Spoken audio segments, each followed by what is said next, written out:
Cultivation of mind should be the ultimate aim of human existence. Doctor Bhimrao Ambedkar. Doctor Bhimrao Ambedkar ji का जन्म 14 अप्रैल 1891।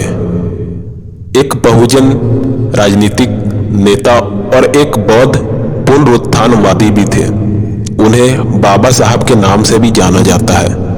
अंबेडकर ने अपना सारा जीवन हिंदू धर्म की चतुर्वर्ण प्रणाली और भारतीय समाज में सर्वत्र व्याप्त जाति व्यवस्था के विरुद्ध संघर्ष में बिता दिया। हिंदू धर्म में मानव समाज को 4 वर्णों में वर्गीकृत किया है। उन्हें बौद्ध महाशक्तियों के दलित आंदोलन को प्रारंभ करने का श्रेय भी जाता है। अंबेडकर को भारत रत्न से भी सम्मानित किया गया है, जो भारत का सर्वोच्च नागरिक पुरस्कार है। अपनी महत्वपूर्ण उपलब्धियों तथा देश की अमूल्य सेवा के फलस्वरूप डॉक्टर अंबेडकर को आधुनिक युग का मनु कहकर सम्मानित किया गया। डॉक्टर भीमराव अंबेडकर का जन्म 14 अप्रैल 1891 में हुआ था। वे रामजी, मालोजी सकपाल और भीमाबाई मुर्वाबाद की 14वीं एवं अंतिम संतान थे। उनका परिवार मराठी था और वो अंबावड़े नगर, जो आधुनिक महाराष्ट्र के रत्नागिरी जिले में है, उनसे संबंधित था।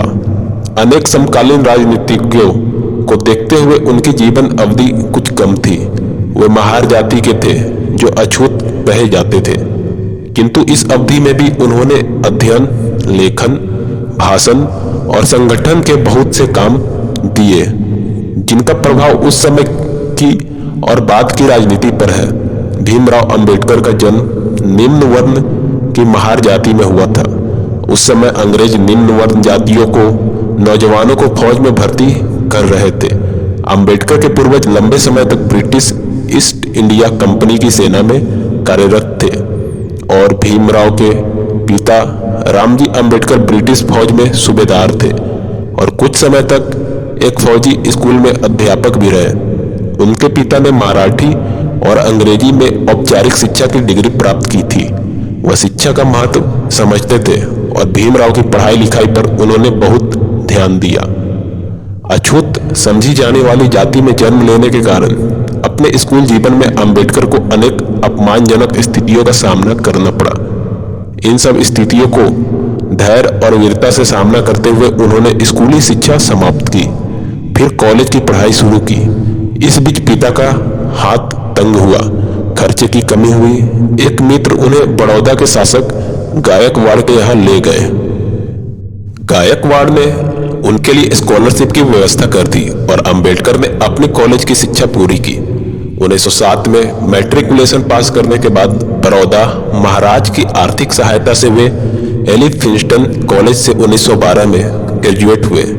1913 और 15 के बीच जब अंबेडकर कोलंबिया विश्वविद्यालय में अध्ययन कर रहे थे, तब एमए की परीक्षा के एक प्रश्न पत्र के बदले उन्होंने प्राचीन भारतीय व्यापार पर एक शोध प्रबंध लिखा था। इसमें उन्होंने अन्य देशों से भारत के व्यापारिक संबंधों पर विचार किया।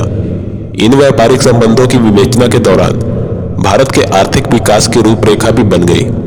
यह शोध प्रबंध रचनावली के 12वें खंड में प्रकाशित हुआ। कुछ साल बड़ौदा राज्य की सेवा करने के बाद उनको गायकवाड़ स्कॉलरशिप प्रदान किया गया, जिसके सहारे उन्होंने अमेरिका के कोलंबिया विश्वविद्यालय से अर्थशास्त्र में एमए 1915 में किया। इसी क्रम में वे प्रसिद्ध अमेरिकी अर्थशास्त्री सेलिगमैन के प्रभाव में आए। सेलिगमैन के दर्शन में अंबेडकर के ने कोलंबिया विश्वविद्यालय से 1917 में पीएचडी की उपाधि प्राप्त कर ली। उनके शोध का विषय था national development for India, a historical and analytical study. इस वर्ष उन्होंने लंदन स्कूल ऑफ इकोनॉमिक्स में दाखिला लिया, लेकिन साधना भाव में अपनी शिक्षा पूरी नहीं कर पाए। कुछ दिनों तक वे बड़ौदा राज्य के मिलिट्री सेक्रेटरी थे। फिर वे बड़ौदा से बंबई आ गए। कुछ दिनों तक वे सीडेनहैम कॉलेज बंबई में राजनीतिक अर्थशास्त्र के प्रोफेसर भी रहे। डिप्रेस्ड क्लासेज कॉन्फ्रेंस से भी जुड़े और सक्रिय राजनीति में भागीदारी शुरू हुई। कुछ समय बाद उन्होंने लंदन जाकर लंदन स्कूल ऑफ इकोनॉमिक्स से अपनी अधूरी पढ़ाई पूरी की। इस तरह विपरीत परिस्थिति में पैदा होने के बावजूद अपनी लगन और कर्मठता से उन्होंने एमए, पीएचडी, एमएससी, बार एट लॉ की डिग्री प्राप्त की। इस तरह से वे अपने युग के सबसे ज्यादा पढ़े लिखे राजनीतिक एवं विचारक थे। उनको आधुनिक पश्चिमी समाजों की संरचना की मान, विज्ञान, अर्थशास्त्र एवं कानूनी दृष्टि से व्यवस्थित ज्ञान था। अछूतों के जीवन से उन्हें गहरी सहानुभूति थी। उनके साथ जो भेदभाव बढ़ता जाता था उससे दूर करने के लिए उन्होंने आंदोलन किया और उन्हें संगठित किया। 1926 में वह बंबई की विधानसभा के सदस्य नामित किए गए। उसके बाद वह निर्वाचित भी हुई। क्रमशः ऊपर चढ़ते हुए सन 42-46 के दौर में वह गवर्नर जनरल की कार्यकारिणी की सदस्यता तक पहुंचे। भारत के स्वाधीन होने पर जवाहरलाल नेहरू के मंत्रिमंडल में विधि मंत्री हुए। बाद में विरोधी दल के सदस्य के रूप में उन्होंने काम किया। भारत के संविधान के निर्माण में उनकी प्रमुख भूमिका थी। वह संविधान विशेषज्ञ थे। अनेक देशों के संविधानों का अध्ययन उन्होंने किया था। भारतीय संविधान का मुख्य निर्माता उन्हीं को माना जाता है। उन्होंने जो कुछ लिखा उसका गहरा संबंध आज के भारत और इस देश के इतिहास से है। शूद्रों के उद्धार के लिए उन्होंने जीवन भर काम किया, पर उनका लेखन केवल शूद्रों के लिए महत्वपूर्ण नहीं है। उन्होंने दर्शन, इतिहास, राजनीतिक, आर्थिक विकास आदि अनेक समस्याओं पर विचार किया जिनका संबंध सारे देश की जनता से है। अंग्रेजी में उनकी रचनावली doctor Baba Saheb Ambedkar writings and speeches नाम से महाराष्ट्र सरकार द्वारा प्रकाशित की गई। हिंदी में उनकी रचनावली बाबा साहब डॉक्टर आम्बेडकर संपूर्ण के नाम से भारत सरकार द्वारा प्रकाशित की गई है। रचनावली अंग्रेजी में उनकी रचनावली doctor Baba Saheb Ambedkar writings and speeches नाम से महाराष्ट्र सरकार द्वारा प्रकाशित की गई है। हिंदी में उनकी रचनावली बाबा साहब आम्बेडकर संपूर्ण के नाम से भारत सरकार द्वारा प्रकाशित की गई। अनेक बड़े विचारकों और विद्वानों की तरह वह समस्याओं पर निरंतर विचार करते रहते थे। 1946 में शूद्रों पर उनकी पुस्तक प्रकाशित हुई।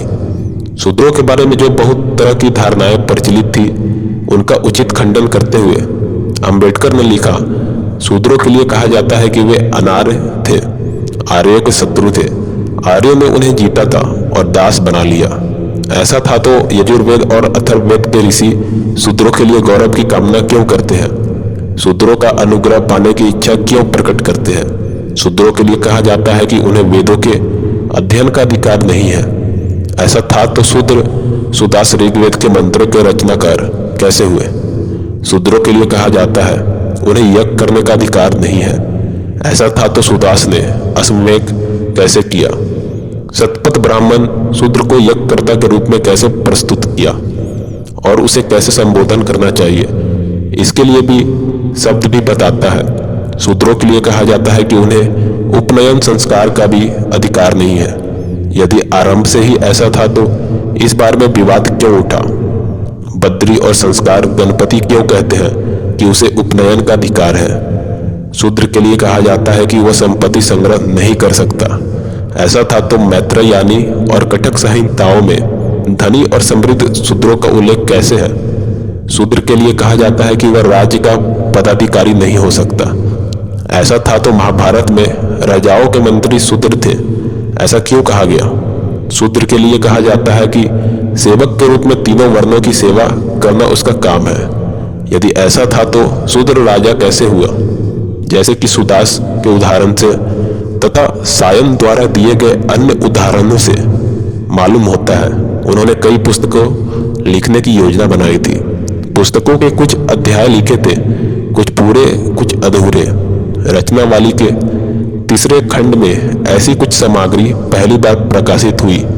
इस सामग्री के बारे में संपादकों ने भूमिका में जो कुछ कहा है उससे यही पता चलता है कि 1956 में डॉक्टर अंबेडकर के निधन से उनका बहुत सा काम अधूरा रह गया।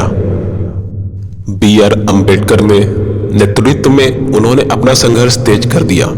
सामाजिक समानता के लिए वे प्रयत्नशील हो उठे। अंबेडकर ने ऑल इंडिया क्लासेस एसोसिएशन का संगठन किया। दक्षिण भारत में 20वीं शताब्दी के तीसरे दशक में गैर ब्राह्मणों ने दी सेल्फ रिस्पेक्ट मूवमेंट प्रारंभ किया, जिसका उद्देश्य उन भेदभावों को दूर करना था जिन्हें ब्राह्मणों ने उन पर थोप दिया था। संपूर्ण भारत में दलित जाति के लोग ने उनके मंदिर में प्रवेश निषेध एवं इस तरह के अन्य प्रतिबंधों के विरुद्ध अनेक आंदोलनों के सूत्रपात किया, परंतु विदेशी शासनकाल में अस्पृश्यता विरोधी संघर्ष पूरी तरह से सफल नहीं हो पाया। विदेशी शासकों को इस बात का भय था कि ऐसा होने से समाज का परंपरावादी एवं रूढ़िवादी वर्ग उनका विरोधी हो जाएगा। अतः क्रांतिकारी समाज सुधारक का कार्य केवल स्वतंत्र भारत की सरकार ही कर सकती थी। पुनः सामाजिक पुनरुद्धार की समस्या राजनीतिक एवं आर्थिक पुनरुद्धार की समस्याओं के साथ गहरे तौर पर जुड़ी हुई थी। जैसे दलितों के सामाजिक पुनरुत्थान के लिए उनका आर्थिक पुनरुत्थान आवश्यक था, इसी प्रकार उसके लिए उनके बीच शिक्षा का प्रसार और राजनीतिक अधिकार भी अनिवार्य था। 1920 के दशक में बंबई में एक बार बोलते हुए उन्होंने साफ साफ कहा था, जहां मेरा व्यक्तिगत हित और देश हित में टकराव होगा वहां मैं देश के हित को प्राथमिकता दूंगा, लेकिन जहां दलित जातियों के हित और देश के हित में टकराव होगा वहां मैं दलित जातियों को प्राथमिकता दूंगा। वे अंतिम समय तक दलित वर्ग के मसीहा थे और उन्होंने जीवन पर्यंत अछूतों उद्धार के लिए कार्य किया। जब महात्मा गांधी ने दलितों को अल्पसंख्यकों की तरह पृथक निर्वाचन मंडल देने के ब्रिटिश नीति के खिलाफ आमरण अनशन किया, सन 1927 में उन्होंने हिंदू द्वारा निजी संपत्ति घोषित सार्वजनिक तालाब से पानी लेने के लिए अछूतों को अधिकार दिलाने के लिए एक सत्याग्रह का नेतृत्व किया। उन्होंने सन 1937 में बंबई उच्च न्यायालय में यह मुकदमा जीता। अंबेडकर ने ऋग्वेद से उद्धरण देकर दिखाया कि आर्य गौर वर्ण के और श्याम वर्ण के भी थे। अश्विनी देवों ने श्याम और रुचति का विवाह कराया। श्याव श्याम वर्ण का है और रुचति गौर वर्ण की। अश्विनी वृंदना की रक्षा करते हैं और वह गौर वर्ण की। एक प्रार्थना में ऋषि कहते हैं कि उन्हें पिसंग वर्ण अर्थात भूरे रंग का पुत्र प्राप्त हो। अंबेडकर का निष्कर्ष है, इन उदाहरणों से ज्ञात होता है कि वैदिक आर्यों में रंगभेद की भावना नहीं थी। होती भी कैसे, वे एक रंग के थे ही नहीं, कुछ गोरे थे, कुछ काले थे, कुछ भूरे थे। दशरथ के पुत्र राम श्याम वर्ण के थे। इस तरह यदुवंशी कृष्ण भी श्याम वर्ण के थे। ऋग्वेद में अनेक मंत्रों की रचना कर दीर्घतम उनके नाम से ही प्रतीत होता है। वे श्याम वर्ण के थे। आर्यों में एक प्रसिद्ध ऋषि कण्व थे। ऋग्वेद में जो उनका विवरण मिलता है उसे ज्ञात होता है वे श्याम वर्ण के थे। इस तरह अंबेडकर ने इस धारणा का खंडन किया कि आर्य गोरी नस्ल के ही थे। अंबेडकर ने मंदिरों में अछूतों के प्रवेश करने के अधिकार को लेकर भी संघर्ष किया। वह लंदन में हुए गोलमेज सम्मेलन के शिष्टमंडल के भी सदस्य थे, जहां उन्होंने अछूतों के लिए अलग निर्वाचन मंडल की मांग की। महात्मा गांधी ने इसे हिंदू समाज में विभाजक मानते हुए विरोध किया। 1931 में ब्रिटेन के प्रधानमंत्री को संबोधित करते हुए अंबेडकर ने गोलमेज सम्मेलन का कहा, ब्रिटिश पार्लियामेंट और प्रवक्ताओं ने हमेशा यह कहा है कि वे दलितों वर्ग के ट्रस्टी है। मुझे विश्वास है कि यह बात सब लोगों की वैसी झूठी बात नहीं है जो आपसी संबंधों को मधुर बनाने के लिए कही जाती है। मेरी राय में किसी भी सरकार का यह निश्चित कर्तव्य होगा कि वह धरोहर उसके पास है, उसे वह गवा न दे। यदि ब्रिटिश सरकार हमें उन लोगों की दया के भरोसे छोड़ देती है जिन्होंने हमारी खुशहाली की ओर जरा भी ध्यान नहीं दिया, तो यह बहुत बड़ी गद्दारी होगी। हमारी तबाही और बर्बादी की बुनियाद पर ही ये लोग धनी मनी और बड़े बड़े बने हैं। सन 1932 में पूना समझौता में गांधी और अंबेडकर आपसी विचार विमर्श के बाद एक मध्य मार्ग पर सहमत हुए। अंबेडकर ने शीघ्र ही हरिजनों में अपना नेतृत्व स्थापित कर लिया और उनकी ओर से कई पत्रिकाएं निकली। वह हरिजनों के लिए सरकारी विधान परिषदों में विशेष प्रतिनिधित्व प्राप्त करने में भी सफल हुए। अंबेडकर ने हरिजनों का पक्ष लेने के महात्मा गांधी के दावे को चुनौती दी और what Congress and Gandhi have won done to the untouchables सन 1945 नामक लेख लिखा। सन 1947 में आम्बेडकर भारत सरकार के कानून मंत्री बने। उन्होंने भारत के संविधान की रूपरेखा बनाने में प्रमुख भूमिका निभाई, जिसमें उन्होंने अछूतों के साथ भेदभाव को प्रतिबंधित किया और चतुराई से इसे संविधान द्वारा पारित कराया। सरकार में अपना प्रभाव घटने से निराश होकर उन्होंने सन 1951 में त्याग पत्र दे दिया। सन 1956 में वह नागपुर के एक समारोह में अपने 2 लाख अछूत साथियों के साथ हिंदू धर्म त्याग कर बौद्ध बन गए, क्योंकि छुआछूत अब भी हिंदू धर्म का अंग बनी हुई थी। डॉक्टर अंबेडकर को सन 1990 में मरणोपरांत भारत रत्न से सम्मानित किया गया। येओला, नासिक में 13 अक्टूबर 1935 को अंबेडकर ने एक रैली को संबोधित किया। 13 अक्टूबर 1935 को अंबेडकर को सरकारी लॉ कॉलेज का प्रधानाचार्य नियुक्त किया गया। इस पद पर उन्होंने 2 वर्ष तक कार्य किया। इसके चलते अंबेडकर बंबई में बस गए। उन्होंने यहाँ एक बड़े घर का निर्माण कराया, जिसमें उनके निजी पुस्तकालय में 50,000 से अधिक पुस्तकें थी। इसी वर्ष उनकी पत्नी रमाबाई की एक लंबी बीमारी के बाद मृत्यु हो गई। रमाबाई अपनी मृत्यु से पहले तीर्थ यात्रा के लिए पंढरपुर जाना चाहती थी, पर अंबेडकर ने उन्हें इसकी इजाजत नहीं दी। अंबेडकर ने कहा कि उस हिंदू तीर्थ में जहां उनको अछूत माना जाता है, जाने का कोई औचित्य नहीं है। इसके बजाय उन्होंने उनके लिए एक नया पंढरपुर बनाने की बात कही। भले ही अस्पृश्यता के खिलाफ उनकी लड़ाई को भारत भर से समर्थन हासिल हो रहा था, पर उन्होंने अपना रवैया और अपने विचारों को रूढ़िवादी हिंदुओं के प्रति और कठोर कर लिया। उनकी रूढ़िवादी हिंदुओं की आलोचना का उत्तर बड़ी संख्या में हिंदू कार्यकर्ता द्वारा दी गई। उनकी आलोचना से मिला। 13 अक्टूबर को नासिक के निकट येओला में एक सम्मेलन में बोलते हुए अंबेडकर ने धर्म परिवर्तन करने की अपनी इच्छा प्रकट की। उन्होंने अपने अनुयायियों से भी हिंदू धर्म छोड़ कोई और धर्म अपनाने का आह्वान किया। उन्होंने अपनी इस बात को भारत में कई सार्वजनिक सभाओं में दोहराया भी। अंबेडकर ने 1936 में स्वतंत्र लेबर पार्टी की स्थापना की, जो 1937 में केंद्रीय विधानसभा चुनाव में 15 सीटें जीते। उन्होंने अपनी पुस्तक जाति के विनाश भी इसी प्रकाश वर्ष की, जो उनको न्यूयॉर्क में लिखे एक शोध पत्र पर आधारित थी। इस सफल और लोकप्रिय पुस्तक में अंबेडकर ने हिंदू धार्मिक नेताओं और जाति व्यवस्थाओं की जोरदार आलोचना की। उन्होंने अस्पृश्य समुदाय के लोगों को गांधी द्वारा रचित शब्द हरिजन पुकारने के कांग्रेस के फैसले की कड़ी निंदा की। अंबेडकर ने रक्षा सलाहकार समिति और वायसराय की कार्यकारी परिषद के लिए श्रम मंत्री के रूप में सेवारत रहे। महात्मा गांधी के विपरीत डॉक्टर अंबेडकर गांवों की अपेक्षा नगरों एवं ग्रामीण शिल्पों या कृषि की व्यवस्था तुलना में पश्चिमी समाज में औद्योगिक विकास में भारत और दलितों का भविष्य देखते थे।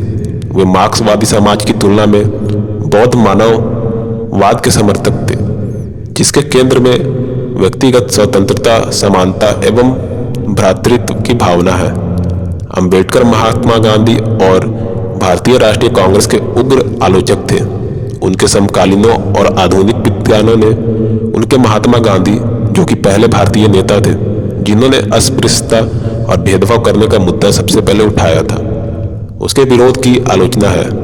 1932 में ग्राम पंचायत बिल पर बंबई की विधानसभा में बोलते हुए अंबेडकर ने कहा, बहुतों ने ग्राम पंचायतों की प्राचीन व्यवस्था की बहुत प्रशंसा की है। कुछ लोगों ने उन्हें ग्रामीण प्रजातंत्र कहा है। इन देहाती प्रजातंत्रों का गुणों जो भी हो, मुझे यह कहने में जरा भी दुविधा नहीं है कि वह भारत में सार्वजनिक जीवन के लिए अभिशाप है।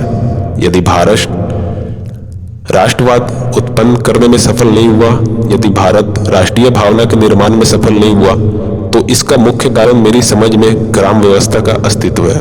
इससे हमारे लोगों में विशिष्ट स्थानीयता की भावना भर गई। उससे बड़ी नागरिक भावना के लिए थोड़ी भी जगह न रही।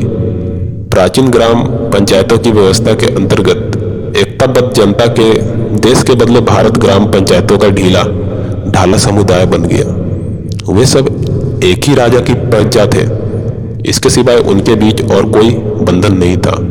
गांधी का दर्शन भारत के प्रारंभिक ग्रामीण जीवन के प्रति अधिक सकारात्मक लेकिन रूमानी था और उनका दृष्टिकोण अस्पृश्यों के प्रति भावनात्मक था। उन्होंने हरिजन कहकर पुकारा। अंबेडकर ने इस विशेषण को सिरे से अस्वीकार कर दिया। उन्होंने अपने अनुयायियों को गांव छोड़कर शहर जाकर बसने और शिक्षा प्राप्त करने के लिए प्रेरित किया। अंबेडकर 1948 से मधुमेह से पीड़ित थे और जून से अक्टूबर 1954 तक बहुत बीमार रहे। राजनीतिक मुद्दों से परेशान अंबेडकर का स्वास्थ्य बद से बदतर होता चला गया और 1955 के दौरान किए गए लगातार काम ने उन्हें तोड़कर रख दिया। अपनी अंतिम पांडुलिपि बुद्ध और उनके धर्म को पूरा करने के 3 दिन के बाद 6 दिसंबर 1956 को अंबेडकर की मृत्यु नींद में दिल्ली में उनके घर में हो गई। 7 दिसंबर को चौपाटी समुद्र तट पर बौद्ध शैली में अंतिम संस्कार किया गया, जिसमें सैकड़ों हजारों समर्थकों, कार्यकर्ताओं और प्रशंसक भाग लिए। एक स्मारक अंबेडकर के दिल्ली स्थित उनके घर 26 अलीपुर रोड में स्थापित किया गया है। अंबेडकर जयंती पर सार्वजनिक अवकाश रखा जाता है। अपने अनुयायियों को उनका संदेश था, नेवर फॉरएवर गिव अप।